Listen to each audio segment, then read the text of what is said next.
চাকরিহারা প্রায় 26,000 শিক্ষকদের মধ্যে অনেকেই যোগ্য তালিকাভুক্ত হলেও সুপ্রিম কোর্টের নির্দেশে সবাই কাজ হারিয়েছেন। যোগ্য শিক্ষকদের শিক্ষাঙ্গনে পুনর্বহালের দাবিতে আন্দোলনরত শিক্ষকদের ওপর পুলিশি অত্যাচারের প্রতিবাদে বৃহস্পতিবার এসইউসিআই কমিউনিস্ট দলের বেলদা লোকাল কমিটির পক্ষ থেকে সারা রাজ্যের পাশাপাশি পশ্চিম মেদিনীপুর জেলার বেলদাতেও বিক্ষোভ মিছিল ও থানায় ডেপুটেশন কর্মসূচি করা হলো। এদিন এসইউসিআই কমিউনিস্ট দলের কর্মীরা বেলদা শহরে মিছিল করার পর বেলদা থানার ওসির নিকট ডেপুটেশন দেয়। দলের দাবি, বুধবার কসবা ডিআই অফিসে আন্দোলনরত শিক্ষকদের উপর যে সমস্ত পুলিশ কর্মীরা আক্রমণ চালিয়েছেন তাদেরকে চিহ্নিত করে দৃষ্টান্তমূলক শাস্তি দিতে হবে। যোগ্য শিক্ষকদের স্কুলগুলিতে পুনর্বহাল করতে হবে, রাজ্য সরকারকে যোগ্য অযোগ্য তালিকা প্রকাশ করতে হবে এবং বিদ্যালয়গুলিতে সুষ্ঠু পঠন পাঠন পরিচালনার জন্য সঠিকভাবে পরিকাঠামো গড়ে তুলতে হবে। এদিনের কর্মসূচিতে উপস্থিত ছিলেন এসইউসিআই কমিউনিস্ট দলের বেলদা লোকাল কমিটির ইনচার্জ মানুষ কর, সুশান্ত পানিগ্রাহী সহ অন্যান্যরা। এটা অত্যন্ত সুপরিকল্পিত একটি চক্রান্ত, যে চক্রান্তের মধ্যে একটি গুরুত্বপূর্ণ উদ্দেশ্য হচ্ছে সরকারি শিক্ষা প্রতিষ্ঠানগুলোকে ধ্বংস করে দেওয়া। কারণ আপনারা প্রত্যেকেই জানেন, এই যে 26,000 শিক্ষক পদ বাতিল হয়ে গেছে, যারা আজকে 10 বছর ধরে বিভিন্ন সরকারি বিশ্ববিদ্যালয়গুলোতে চাকরির সঙ্গে যুক্ত ছিলেন, তারা পড়িয়েছেন, বেতন পেয়েছেন, সেই চাকরি পুরো প্যানেল বাতিল করেছে। তার কারণটা কি না? কারণটা হচ্ছে পুরো প্যানেলটাই হচ্ছে বেআইনি, পুরো প্যানেলটাই দুর্নীতিগ্রস্ত। এই প্যানেলটা তৈরি করেছে কে? এই তৈরি করেছে এই রাজ্য সরকার ক্যাবিনেট। এরা কি জানতো না? প্রত্যেকেই জানতো। এই কেস আজকের নয়, এই কেস যখন গত বছর থেকে চলছে, তখন সুপ্রিম কোর্ট বারবার এই কথাটা বলেছে রাজ্য সরকারের কাছে যে আপনারা যোগ্য অযোগ্য তালিকা দিন। রাজ্য সরকার সেই তালিকা এখনো পর্যন্ত দিতে পারেনি। যখন চাকরি চলে গেল, গুটি কয়েক অযোগ্য যারা টাকা দিয়ে চাকরি পেয়েছে তাদের জন্য পুরো প্যানেলটা বাতিল হলো।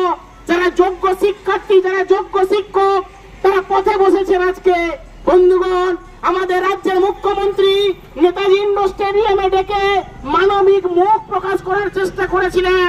সেখানে তিনি যে 1 ঘন্টার বক্তব্য রেখেছেন, আপনারা শুনবেন, সেই বক্তব্যের একটা শব্দ তারা উচ্চারণ করেনি যে আমরা ভুল করেছি, আমরা লিস্ট দিতে পারিনি, একটা বাক্য বলেনি। উল্টে তিনি যে কথাগুলো বলেছেন, তিনি অন্যান্য রাজনৈতিক দলের উপরে দোষ চাপিয়েছেন, তিনি অন্যান্য ব্যক্তি উকিলের কাজগুলোর উপরে দোষ চাপিয়েছেন। এসইউসিআই কমিউনিস্ট দলের পক্ষ থেকে গতকাল কলকাতার কসবা থানাতে যোগ্য চাকরি প্রার্থীরা যারা বিক্ষোভ দেখাচ্ছিলেন তাদের প্রতি পুলিশ যে নির্মম অত্যাচার করেছে, লাঠিপেটা করেছে, লাথি মেরেছে, এই ঘটনার প্রতিবাদে আমাদের প্রিয় দল এসইউসিআই কমিউনিস্টের পক্ষ থেকে আজকে সারা রাজ্য জুড়ে প্রতিটা থানায় থানায় বিক্ষোভ এবং ডেপুটেশনের কর্মসূচি রয়েছে। আমরা এসইউসিআই কমিউনিস্ট দল বেলদা লোকাল কমিটির পক্ষ থেকেও বেলদা থানাতে আমরা বিক্ষোভ দেখালাম, থানার ওসির নিকট আমরা ডেপুটেশন দিলাম। আমরা দাবি জানাচ্ছি, গতকাল ঘটনায় যে সমস্ত পুলিশ অফিসাররা জড়িত ছিলেন সেই সমস্ত পুলিশ অফিসারদের গ্রেপ্তার করে দৃষ্টান্তমূলক শাস্তি দিতে হবে। যে সমস্ত চাকরি হারা শিক্ষকরা রয়েছেন তাদের মধ্যে যারা যোগ্য, সেই সমস্ত যোগ্য শিক্ষকদের অবিলম্বে চাকরিতে পুনর্বহাল করতে হবে। আমরা দাবি জানাচ্ছি, এই শিক্ষা ব্যবস্থার দুর্নীতির সাথে যারা জড়িত, এই কেলেঙ্কারির সাথে যারা জড়িত, সেই সমস্ত রাঘব বোয়ালদের গ্রেপ্তার করে দৃষ্টান্তমূলক শাস্তি দিতে হবে।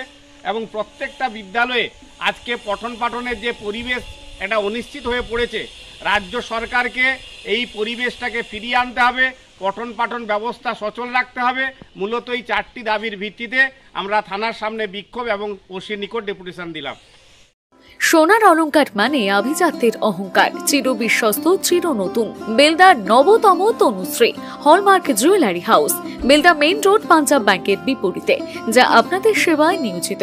আপনি এখানে পাবেন 100% সোনা, রূপো ও ডায়মন্ড জুয়েলারির আধুনিক নিত্য নতুন ডিজাইনের সমস্ত গহনা। সব পছন্দের সেরা কালেকশনের গহনা পাওয়া যায়। Tanushree hallmark jewellery house, Belda main road, Punjab ব্যাংকের বিপরীতে। যোগাযোগ 9999399860 অথবা 9999349860। বিশেষ দ্রষ্টব্য, আমাদের এখানে গহনার মজুরিতে 10% ছাড় দেওয়া হয় এবং পুরনো হলমার্ক সোনার পরিবর্তে নতুন গহনা কেনার সময় কোনো খাত বাদ দেওয়া হয় না। Tanushree hallmark jewellery house, Belda main road, Punjab ব্যাংকের বিপরীতে।